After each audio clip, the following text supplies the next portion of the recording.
Hello বন্ধুরা, আশা করি সবাই ভালো আছেন। আজকে 2025 সালের প্রথম দিন চলে আসলাম লুলুতে। আর হ্যাঁ, লুলুর আশেপাশে কে আছেন কমেন্ট বক্সে সাড়া দিবেন। তো লুলুতে আসলাম স্যামসাং 24 আলট্রা ডিসকাউন্ট দেখার জন্য।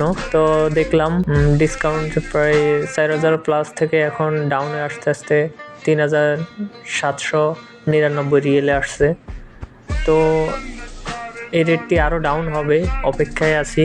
এখন জাস্ট মনকে সান্ত্বনা দেওয়ার জন্য চলে আসলাম ডিসকাউন্ট দেখতে। তো আশা করি 3000 বা 3000 ডাউন হতে পারে, তখন ইনশাল্লাহ নিব। এখন আপাতত ধৈর্য ধরে দম ধরে আছি। তো যাই হোক, দেখে গেলাম। আল্লাহ হাফেজ, সবাই ভালো থাকবেন।